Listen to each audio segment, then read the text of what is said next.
entegeka za mukama za njawulo and by the way obukulu bw'emyaka si bwe bukola obufumbo si bwe bukola si bwe bwongo obukulu bw'emyaka yadde abaganda bagamba mbu eriiso ly'omukulu awaddugala weewalaba naye waliwo agaddugala ne gazimeera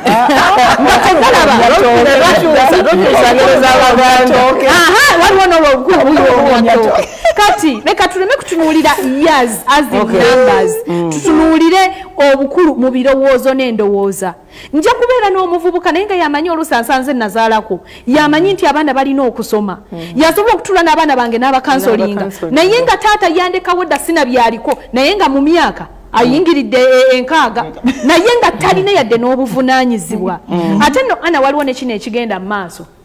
ogenda n'obeera ng'oli mukyalo okuliridde ofunyeeyo mukama okusinzira ku ntegeka ze yagamba ojja funa abakuliko wansi mu age mu namba n'ofuna ne bigaana otambula obulungi n'omudropinga mu mwaka ne batandika Robina Malaya yalemererwa saamu kati alina kawulo olw'okubayina people njagala mbabuulire tekitegeeza nti bwenfuna ow'emyaka egindiko wansi nina kuba ku oyo omu bwenti gwengendayo nekigaana ngera kwengeza ku mukulu nekigaana sigenda kufiira mu relationship egenda kunziyiza never tulina ne scenarios bweziti ogenda n'obeera nga oli mukulu oba si mukulu nnyo oluusi oli myaka 35 40 mukama n'ayita omwagalwawo eyali omwagalwawo owaddala mu bulamu n'afa bwafa tekitegeeza nti ogiddwako olukusa olwagalwa ogenda okuzuula oluusi bano abakulukulu ogenda okuzuula bano ogenda okuzuula bano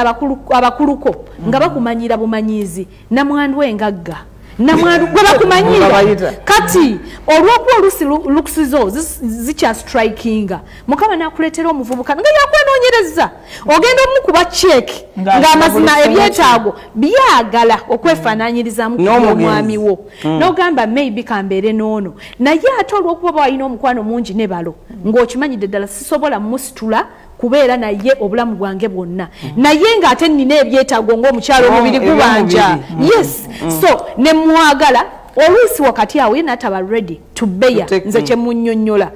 kati bwe mudropinga ne nfuna omulala is it a crime